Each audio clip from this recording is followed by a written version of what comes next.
Welcome to the Financial Beast Podcast. Your BFFF, best financial friend forever, Eric Miller. Now, look, I'm talking about being a financial beast. We're talking about being on the attack, but there are some times where we have to step back and we have to protect what we've earned.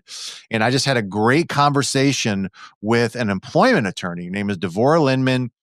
She works with a company called Greenwald Doherty. And I know what you're thinking right now. Oh my gosh, it's an attorney. It's going to be boring. It's going to be mundane. No.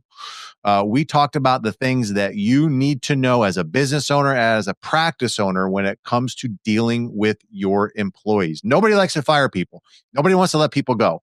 But these are things that we have to do, and you got to make sure that you're doing it in the right way so that it doesn't snap back on you and you get sued or you open yourself up to a lawsuit and the time and attention and money that includes. So I think you're going to really enjoy this conversation. We talk about that and a whole lot more when it comes to hiring and firing practices. So enjoy the podcast. Make sure that you like, subscribe, and share this podcast. And look, if you are in a position where you need financial help, I want to make sure you go to wealthforpracticeowners.com, wealthforpracticeowners.com. And we have plenty of information, downloads, assessment. Most importantly, you can connect with us. You can talk to a specialist and we can get you on the fast track to improving your financial condition. Enjoy the podcast. I'll see you on the next one.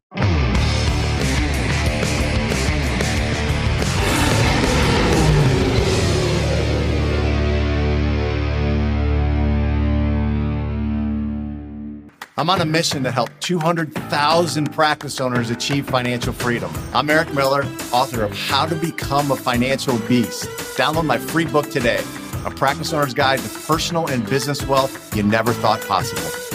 Hello, Devora. Thank you for being here. Oh, you're welcome, Eric. Thank you for inviting me.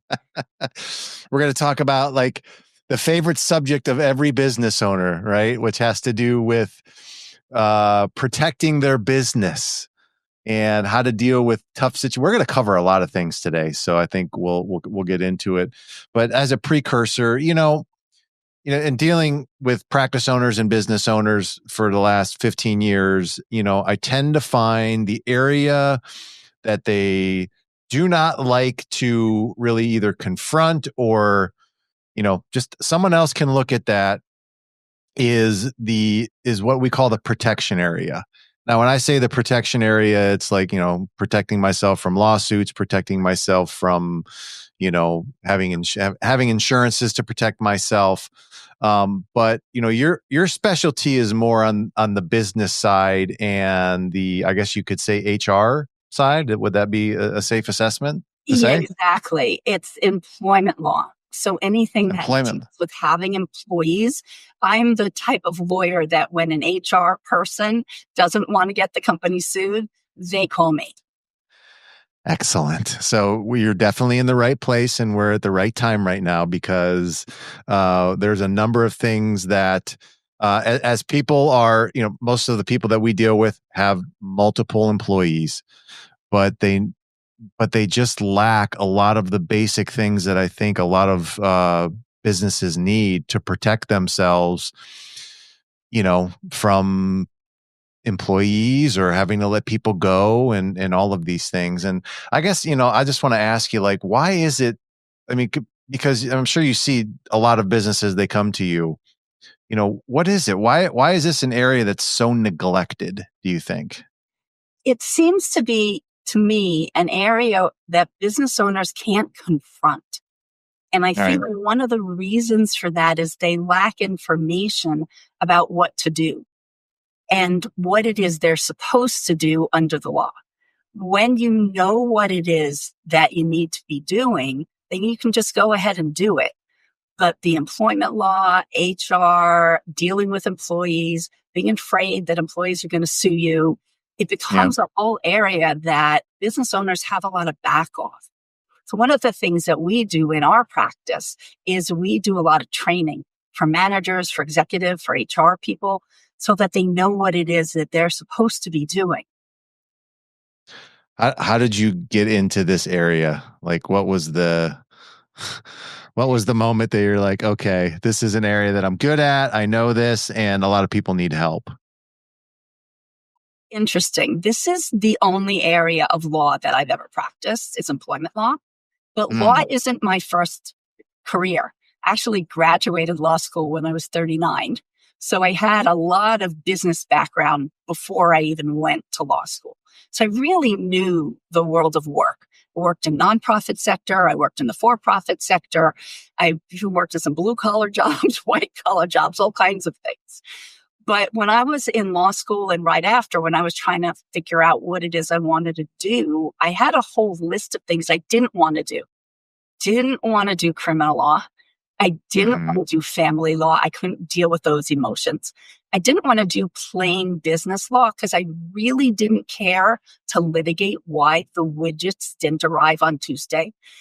I was not really good at either science or math. So no tax law, no securities law, nothing to do with environmental protection. You just X'd everything out until you got to the bottom of the page, didn't you? To some degree, but I was clerking for a judge after law school in the District of New Jersey Federal Court. And he suggested employment law. He knew my background. He knew what I was capable of. And the world of work made sense to me.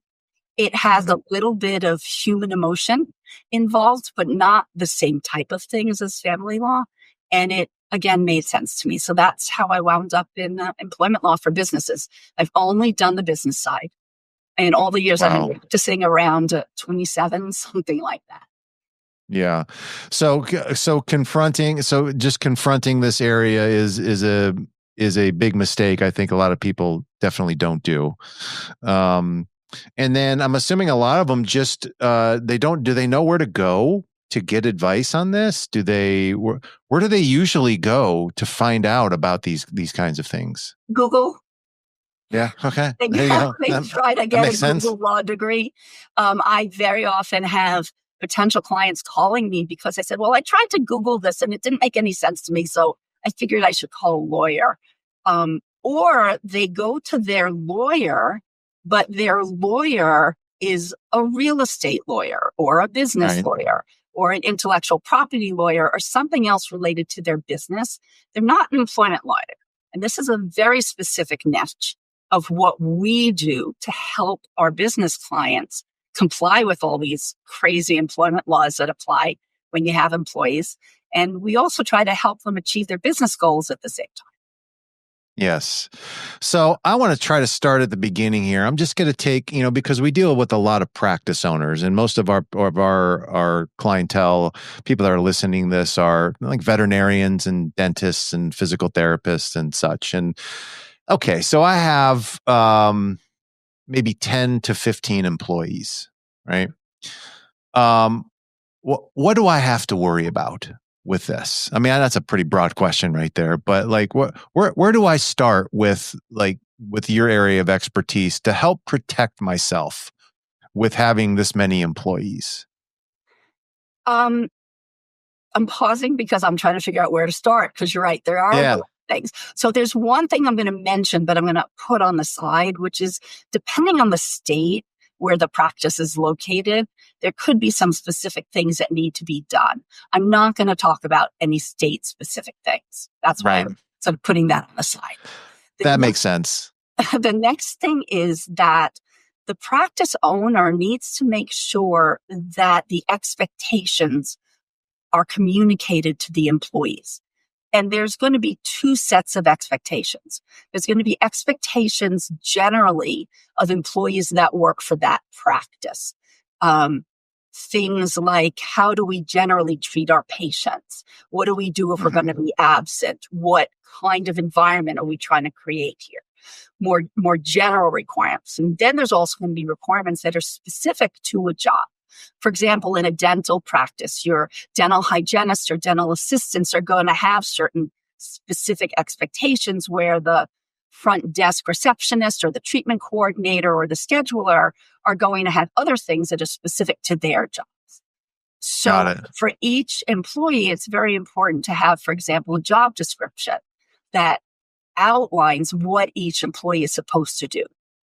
Because one of the key things that business owners need to do, or they need to delegate, so someone does it, is performance managing those employees to make sure they're doing what the practice expects.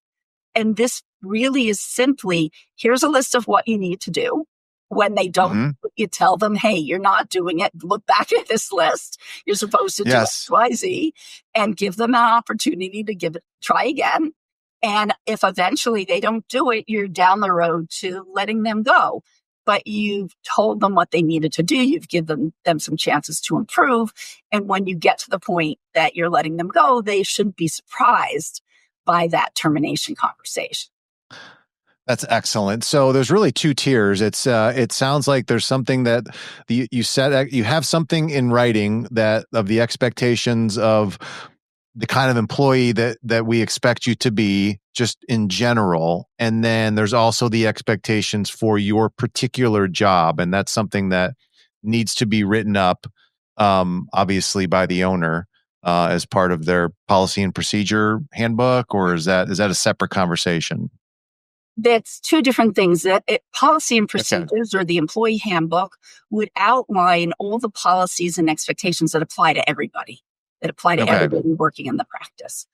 A job description or perhaps process and procedure memos that prior occupants of that job may have written up and said, hey, I find it easy to do this. Or let's say somebody is getting supplies for the practice and they say, here, use this vendor and here's who you talk to and here's how you get discounts. And they write a more specific procedure memo than you would put in a job description. The job description and that procedure memo are specific for a job. Yes. Why is this so hard to do? Is it just It's a really good question, but let's take your client base. If you're looking at dentists or veterinarians or other types of doctors or medical practitioners, those people are the people that are doing the service delivery for their business. They're most often not the ones actually running the business. And for that reason, I generally recommend that they need somebody, whether it's a general manager, an office manager. Sometimes they have a front desk, or front of the practice manager and then a back of the house manager that do more of the actual managing of the behind the scenes rather than, like I say, because I have a lot of dentist clients as well and doctor clients. I want my dentist clients to have their hands in somebody's mouth. That's what they should be doing. They should be delivering. That's how they make their money. Exactly. They don't really have time to do all these administrative tasks that businesses actually need to do in order to make sure that their business flourishes and prospers, which means those business owners either have to do it themselves, figure out a way to carve out some time, or they have to delegate it. Yes. And either way, it's seemingly going to take away from their production. But it's, I look at this too, especially when a lot of these dentists or whoever it is are going to sell their practice and they don't have these things in place. I think it makes it less valuable as an overall, the practice value when you don't have the compliance on these businesses. It's a big red flag, I know, for a lot of buyers. Because if I'm walking into a business and there's no policy and procedure, there's no handbook, there's no job descriptions, there's no anything, I'm like, oh my God. I'm surprised you're still functioning at this point in time. That's a really good point because very often what either the buyer or seller is looking at is their patient list. How many patients, how much money did they make? But without those policies and procedures in place so that the staff knows what to do, and that's probably not sustainable going forward. No, I would definitely say it's not. Everyone has, I think one of the things that we've seen, especially with smaller businesses, it's tough for an owner to get rid of an employee to the point where they don't because they're just afraid to. And that's never a good situation to be in when someone's not really doing what they're supposed to be doing, but you're afraid, right? You're afraid that this person, which is really interesting and weird to me, because if like it's gotten that bad, like why would you want this person in your space if you really don't like them? Like, let's just get rid of them. It's just not that simple, though, is it? But it doesn't mean that it's impossible. So when you're dealing with, how do I get rid of a person without having to being concerned about getting sued? What are some things that people should do on that? Well, that's a really good question. And I find that Thank you. I have it written down right here. So it's like, I find that a lot in my practice. As an employment lawyer for businesses, I want our clients to call us when they have these types of issues. I really need to fire Sally. She's been here 2 years. She's just awful, but I just can't get myself to do it. I don't want them to call us as an employment lawyer the first time that they've fired Sally, and now they have a lawsuit from Sally because Sally says they did something wrong. The interesting thing about employment law for businesses is we actually can help our clients do things right before they do something like an employment termination that could go south for one reason or another. So what we do is actually review what has gone on in the past and why the practice wants to terminate Sally, for example. And if we get to that point where there's going to be a termination conversation, one of the services we provide is to draft talking points for the business owner, the office manager, whoever's going to have that conversation. And I say, here, this is what you need to say. And then have a conversation with them if they have any questions. And they'll say, well, what if she says this? What do I do? And we kind of talk through it. So I can help role play and put them in a position where they feel better about going forward with that conversation because they have some more information about what to expect, what they can say, what they shouldn't say.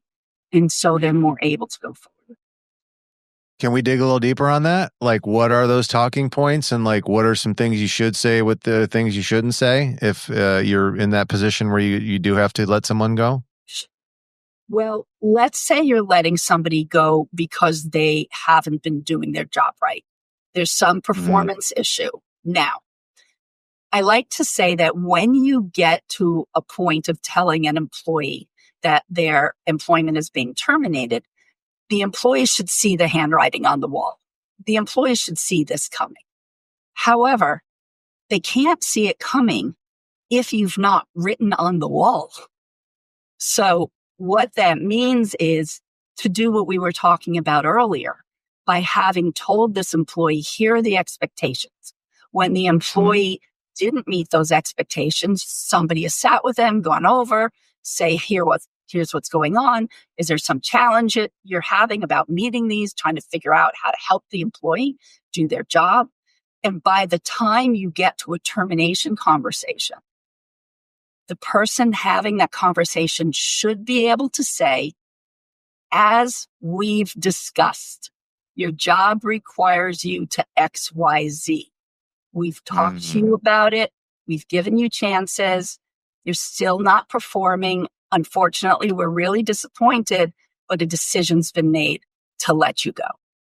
If you can't say that, if you can't say, as we've discussed, we've talked about this, then you're not ready to let them go because they're going to be surprised. Surprised employees usually sue. They're much more often to sue because they think they're God's gift to the practice. They're doing a wonderful job because nobody told them otherwise. So it must be that you're letting them go because of their age or their race or their national origin or something else, which is what the employment discrimination laws protect. Obviously, you can't let somebody go because they're black, brown, pink, or purple. Right. You have to let them go for a business reason, such as they're not doing their job or they're always late or some other thing that's distracting or upsetting to the practice. Okay, I got a couple questions now because we're in Florida, right? So this is everything I've ever heard. We're in an at-will state. Is that right? Yes. Okay. So I'm thinking like, hey, I get rid of anybody I want to, anytime I want to. I don't have to give you a reason why I want to fire you. Tell me why I am absolutely cuckoo for Cocoa Puffs on that one. You are cuckoo for Cocoa Puffs. Okay, thank you. So I'm going to be happy about that one because I've had moments like that, but I can explain. Okay. So, yes, most states in the US are what's called at-will states. I'll tell you, Montana is not, and California has some weird things, and a couple of other states do. We're not going to get into. I'm not surprised at California. I'm surprised at Montana, though. That's like, too. But yeah. Okay. So this is what means.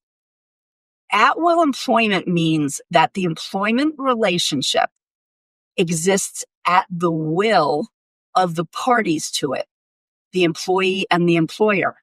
So as long as the employer and the employer want it to happen, as long as they will that this relationship continue, then the relationship continues. There's no set time frame on at-will employment. Now, at-will employment can be terminated for a good reason or a bad reason or for no reason at all. It just can't be terminated for an unlawful reason. Okay. So a good reason would be those type of things I said earlier. They're not doing their job. They're always late. They're missing deadlines. They're upsetting patients. Something that would be a good reason to let somebody go. A bad reason to let somebody go is probably not what you're thinking. Mm-hmm. It's the practice owner doesn't like the car they drive, or the baseball team they support, or the basketball team they support. Yeah. That's a kind of stupid reason for letting somebody go. However, it's not unlawful for somebody in Boston to fire the Yankees fan. Okay. I'm glad I don't have any Michigan Wolverines that work for us right now, but I'd still, So that's a bad reason. No reason at all. You can fire somebody for no reason. You can put employee names in a hat, pick out one and let them go. It's really stupid for a business owner to do that, but it's lawful. What's not lawful is letting somebody go for discrimination because, as I said, their race, national origin, age, they're pregnant, something like that.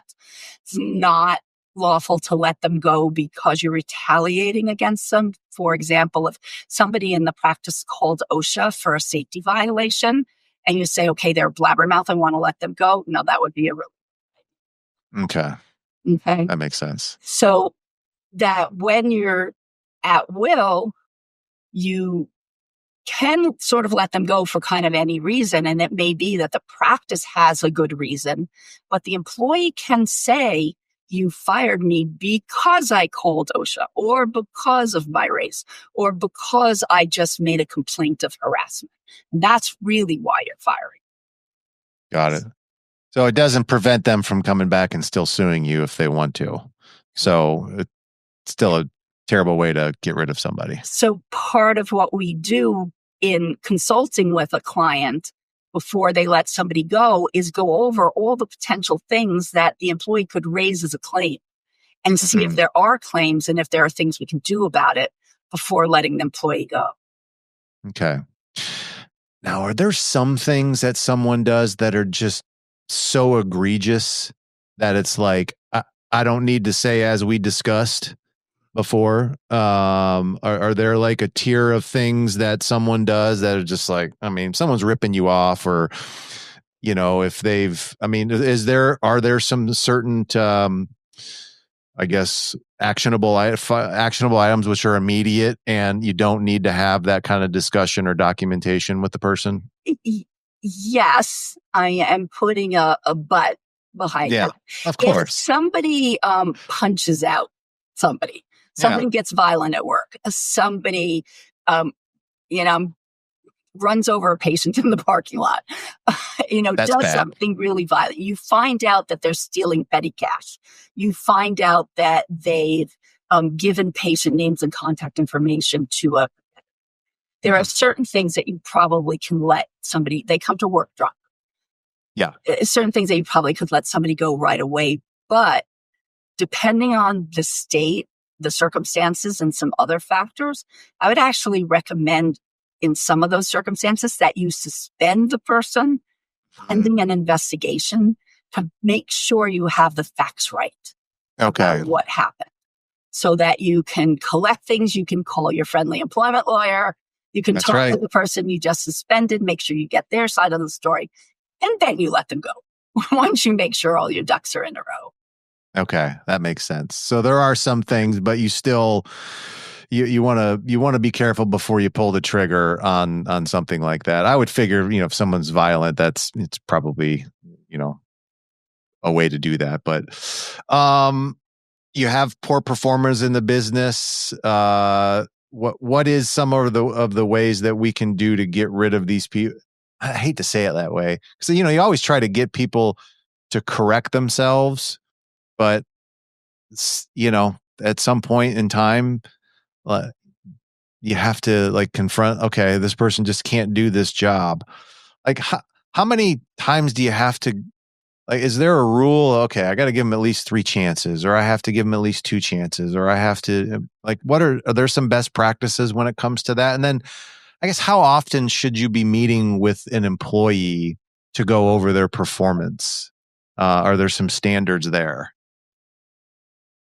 That's a lot of questions right there. That's a number of questions. Yes. So let me try to unpack them. And if I forget any of them, you can ask me again.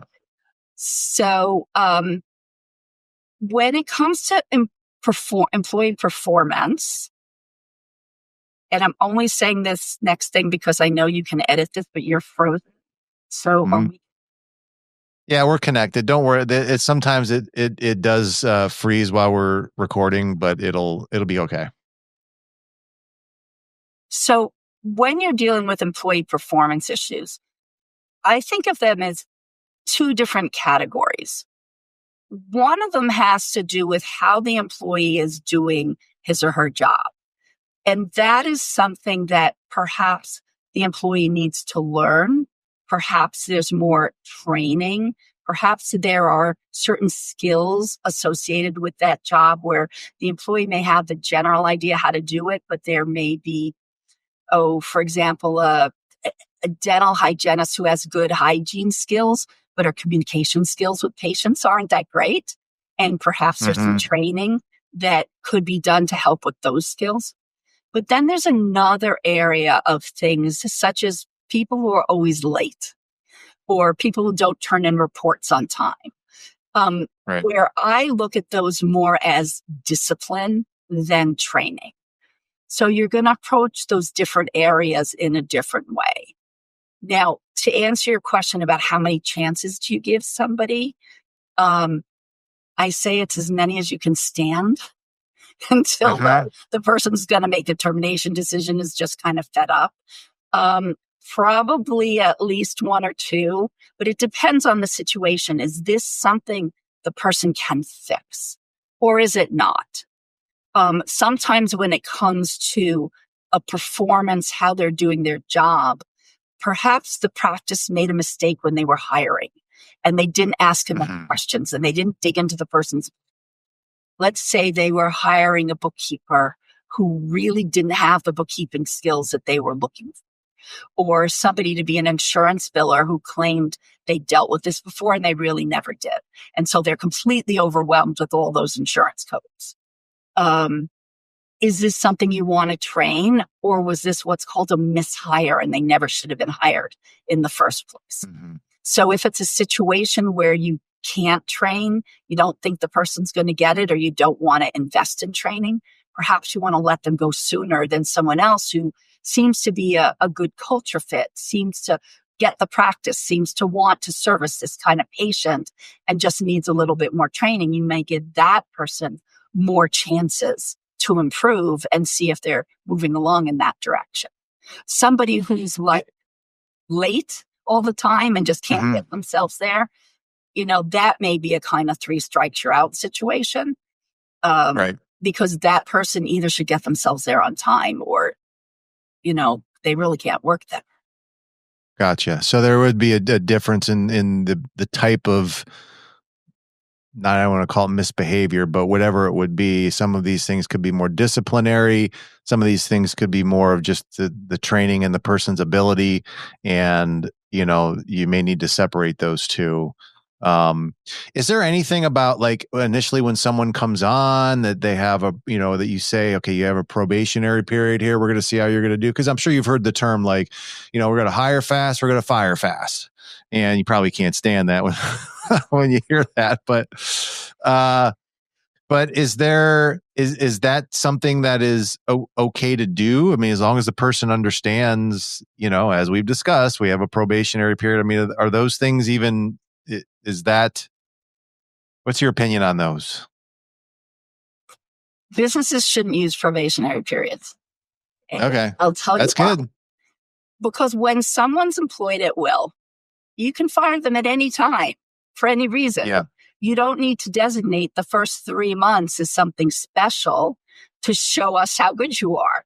What happens if they've sort of been on their best behavior for 3 months and then in the 4th month, after they're off probation, they're absolutely awful? Why can't you fire them in the 4th month? So it's perfectly okay after 3 months to give the person a performance review, to go over how things are going and give them a sense on whether it's working or not. But you don't have to call the initial period probationary. Another reason not to do that is that, let's say somebody sues and they say, well, I passed my probationary period, so I must have been doing my job just fine. Otherwise, they would have fired me during probation.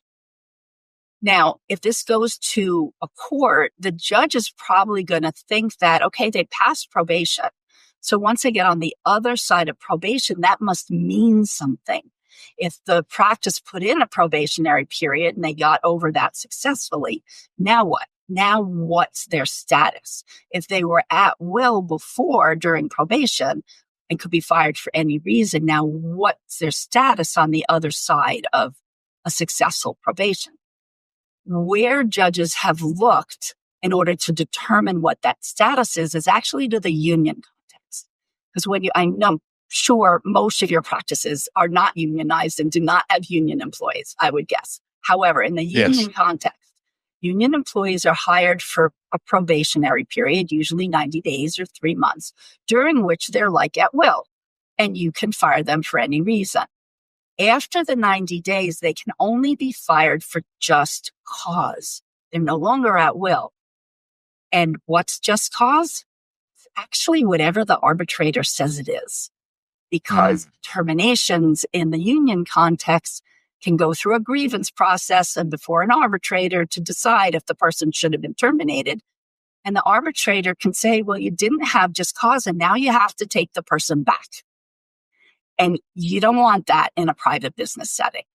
So you don't want to destroy people's at-will status by having a probationary period. So you don't need a probation. I'm hesitating because another reason why people say they have a probation is because they don't want to start benefits for 90 days. Yeah.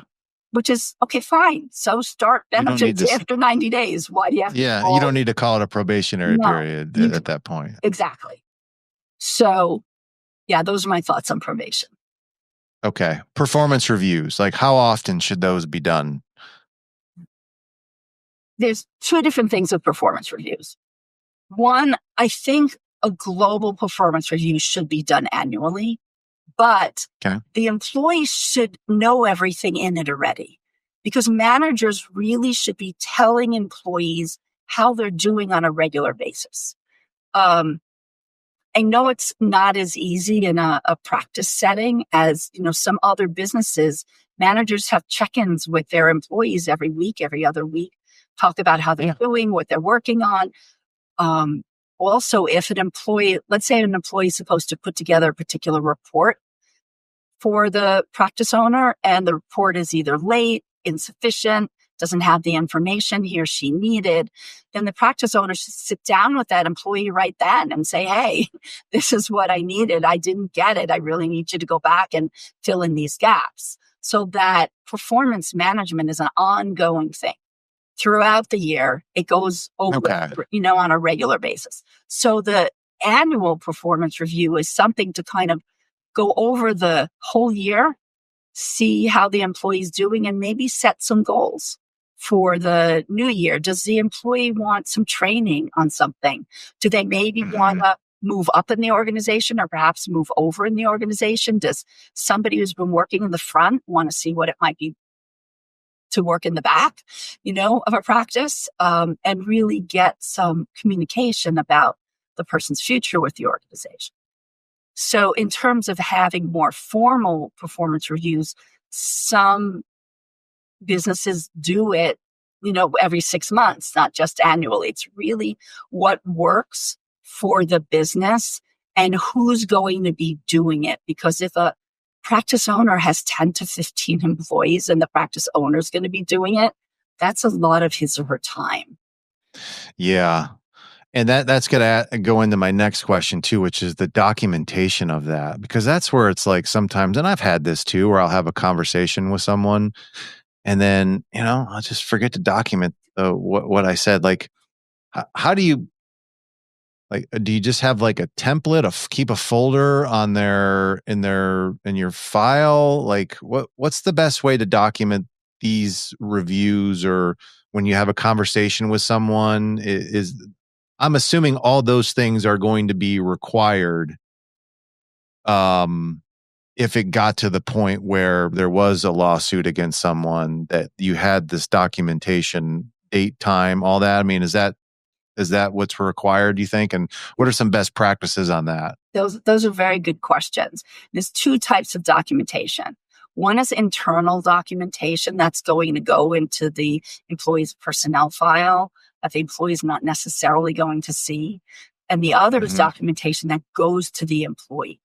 So when there's a conversation, the easiest thing to do is hopefully the practice has practice email and can send the employee an email. As we discussed yesterday, I've been looking at, your callbacks or whatever it is, and you just haven't been spending enough time. Doesn't look like you're making enough calls. And, I really need you to focus on this in the coming week. Let me know.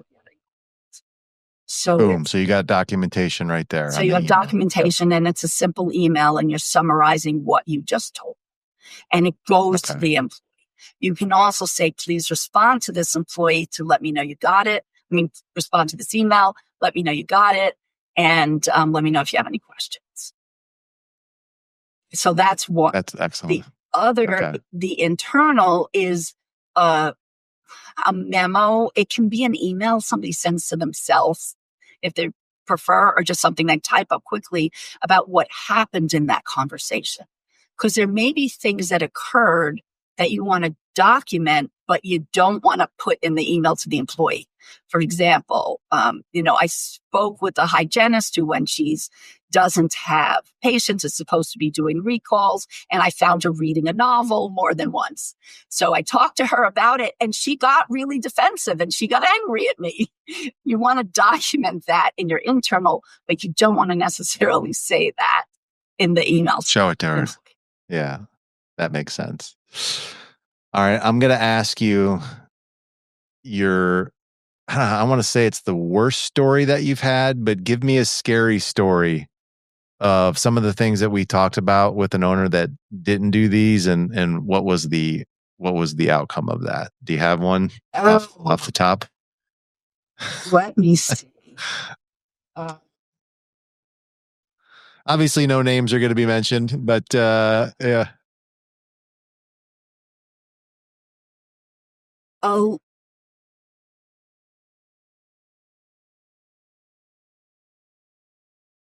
One of them was an African-American employee who wasn't doing her job.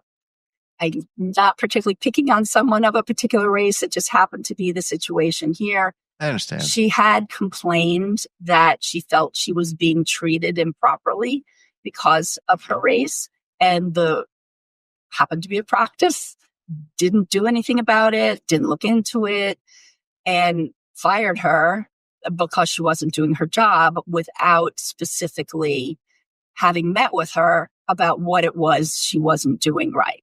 So there were a couple of things that the practice had done wrong. They got sued because she made all these allegations that I made a complaint, you didn't deal with it, you never told me I wasn't doing my job right. Must have been because of my race that you let me go, because I had just made a complaint because of my race. So there were all these loose ends that the business hadn't dealt with before they decided to let her go.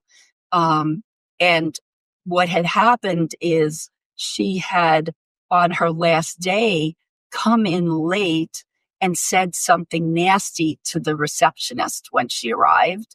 The practice manager was standing there and he said, "Okay, enough, you're fired." He didn't even talk to the business owner, knew that she was sort of on the chopping block, didn't consult with anyone. So that's a situation of a manager acting kind of out of the scope of his employment. He shouldn't have done that. You should have consulted. She shouldn't have walked in and said something nasty to the receptionist either. For sure. One of these series of improper and unfortunate events.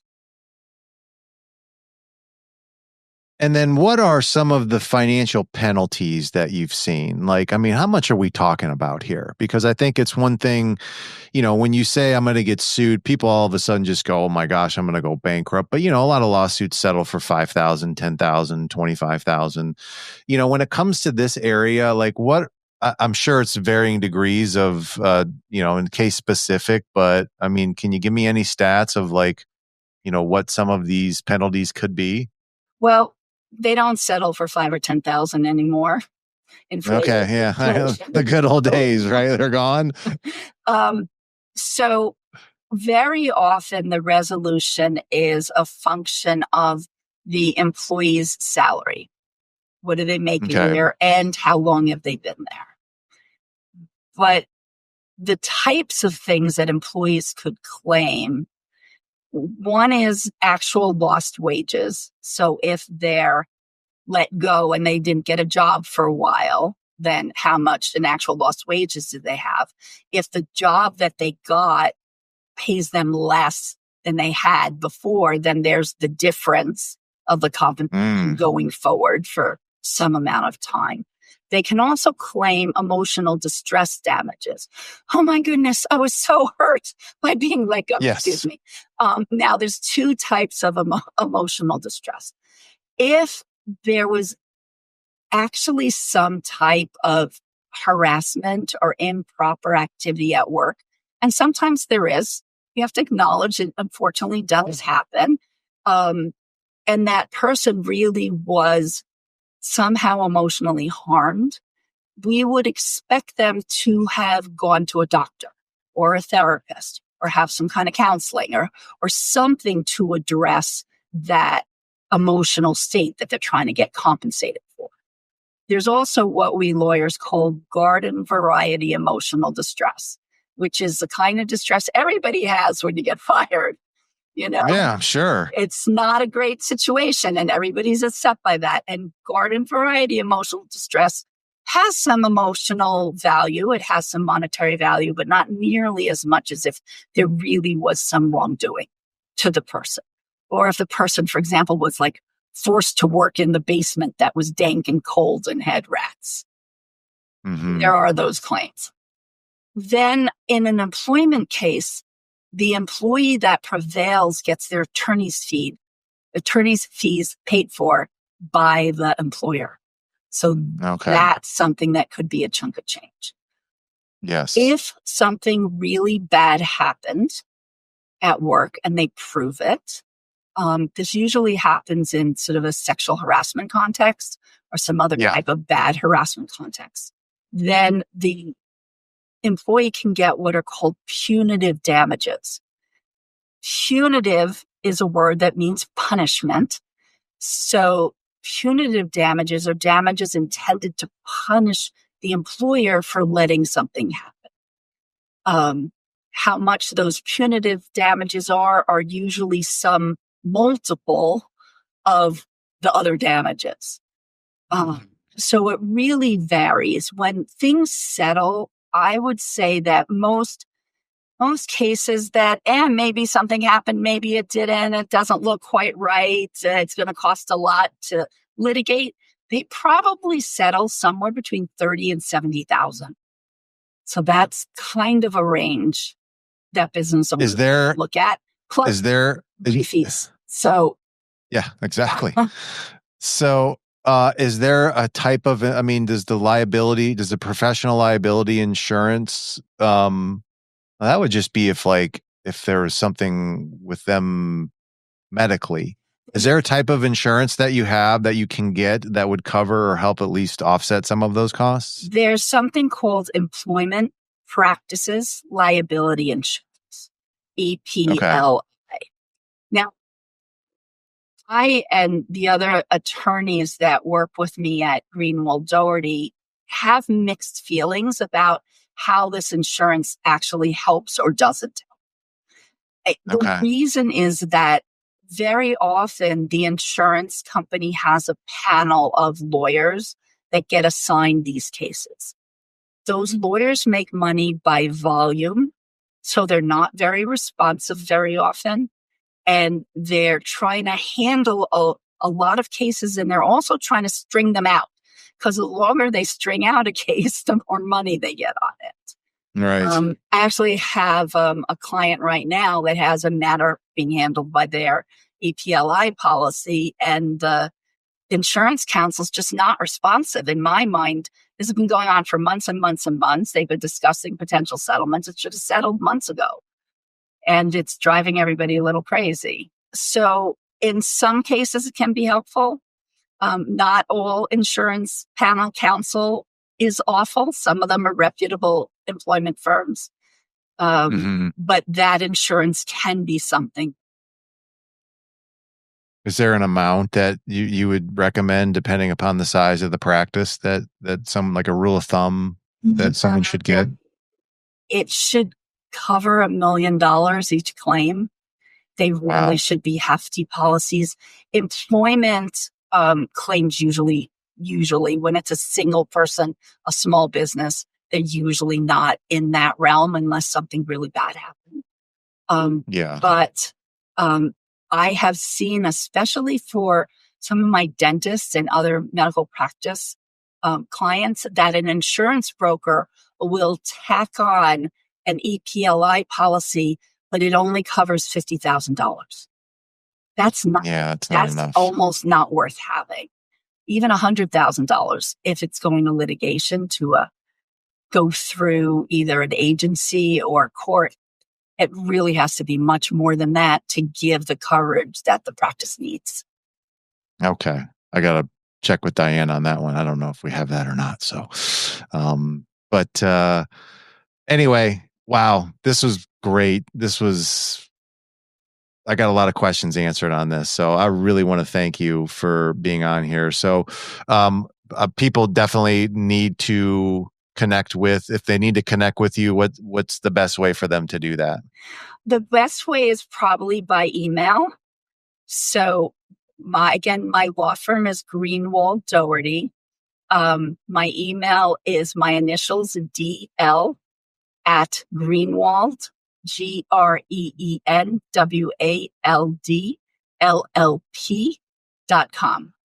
DL at GreenwaldLLP.com. Our law firm is located in New York. I'm in Kentucky, actually. And yes. What part of Kentucky you live in? South Central, pretty close to the Tennessee border. Okay. Yeah. I may want to talk to you about some other things besides the land there, but we can do that off screen. But great, and you can work with anybody in all 50 states. Pretty much, it really depends on the situation. The attorneys in my firm are admitted to practice in multiple states. For example, I'm admitted in Kentucky, New York, and New Jersey, and most of my colleagues have 3 or 4 states also. So we cover a lot of ground, mostly on the Eastern Seaboard, but then also we've got Texas and California and some other places as well. And the best thing for somebody to do is reach out if they have a question, and we'll let you know if we can handle it. And if not, we have a network of employment lawyer colleagues in a lot of other states. We can very often find someone else who can help. Excellent. Don't use Google for things like this. Make sure you go to an attorney and make sure you have the proper procedures set up so that you protect your business, you protect yourself, you protect the things that you've built up. And I can't thank you enough for being on. So thank you so much, Devora. And we'll see all you guys on the next podcast. Oh, you're very welcome. My pleasure. Thanks for having me.